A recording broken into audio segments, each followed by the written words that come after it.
Looking Glass, Singularity, Abomination, and Desolation of Mankind, Section 4, Disarmingly Cute.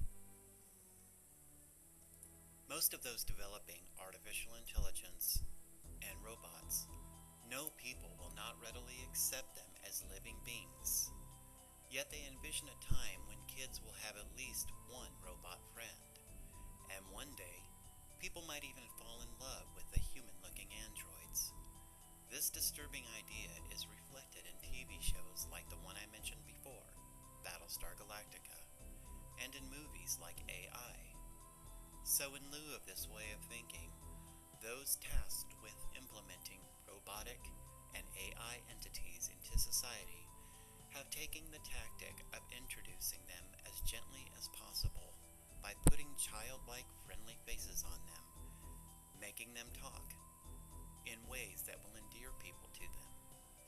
The intent is to steadily get people used to the idea of having them around, and at the same time, trying to get people to invest emotionally in them, in hopes that people will attribute sentience and even a soul to the machines.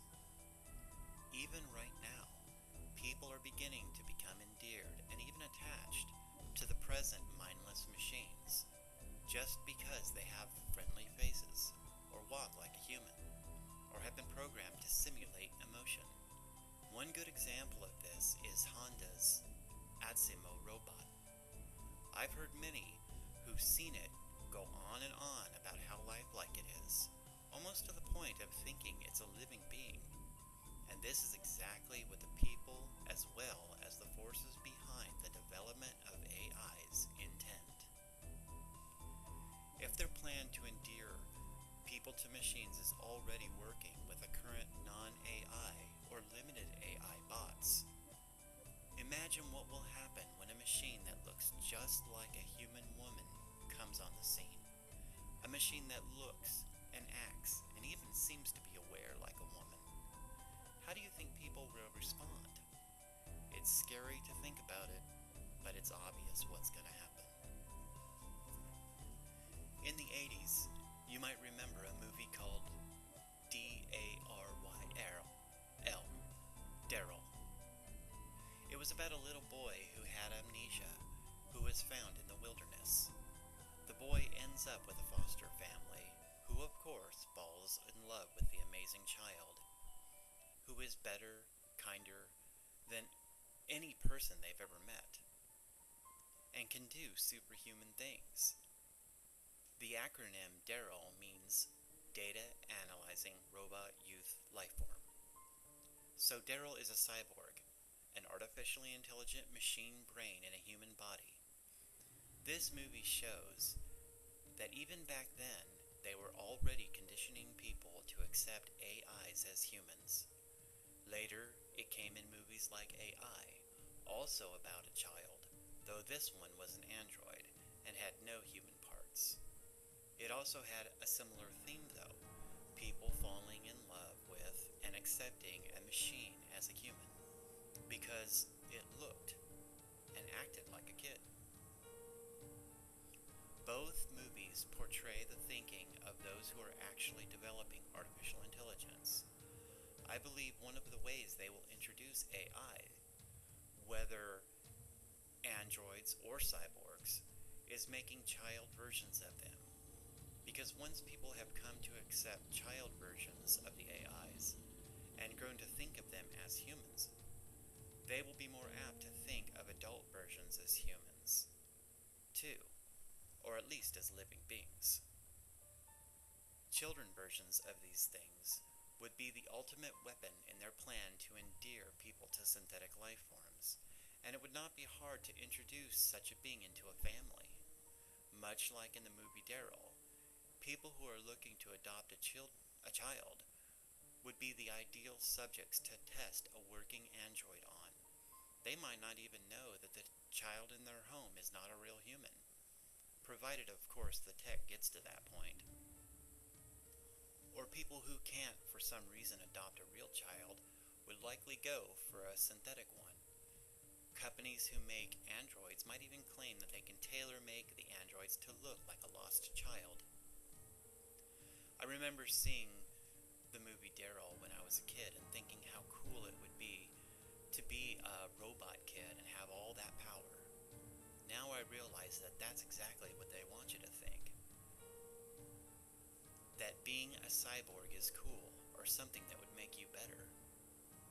The cyborg Daryl in the movie is portrayed as being better than humans in every way.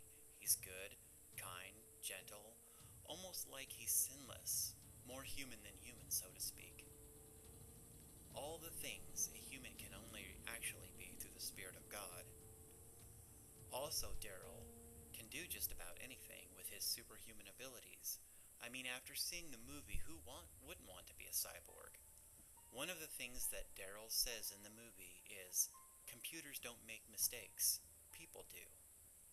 Another quote from the movie later is, "A machine becomes human when you can no longer tell the difference anymore."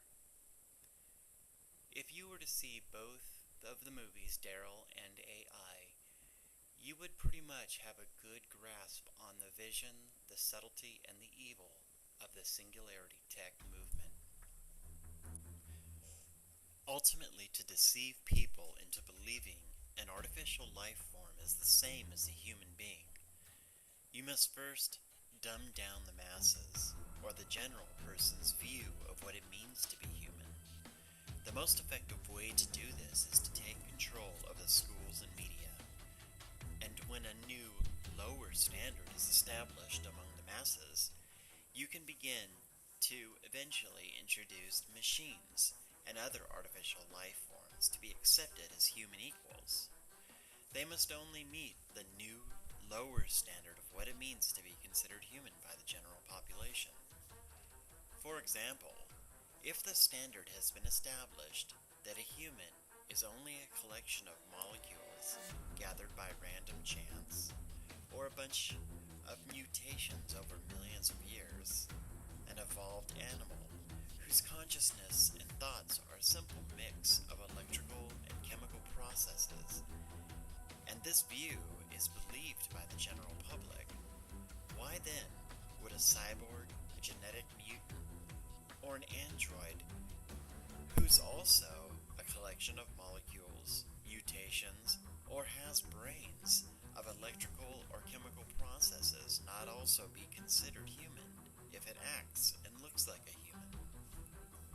Like what was stated in the movie Daryl, a machine is human when you can no longer tell the difference. A person who doesn't know real money can never spot a counterfeit bill, and it's the same with future artificial life forms. And again, why the deception of evolution has been perpetrated on humanity. Truly, evolution is a very powerful delusion, probably the greatest deception of all time. Someone might ask, if evolution is a deception, why does nearly the whole world believe it? Well, I believe the following scripture from the Bible is warning us of this great deception, that it would one day come, and tells us why people will believe it. 2 Thessalonians 2. The coming of the lawless one will be in accordance with the work of Satan, displayed in all kinds of counterfeit miracles, signs, and wonders, and every sort of evil that deceives those who are perishing. They perish because they refuse to love the truth and so be saved. For this reason, God sends them a powerful delusion, so that they will believe the lie, and so that all who have not believed the truth will be condemned, because they delighted in wickedness.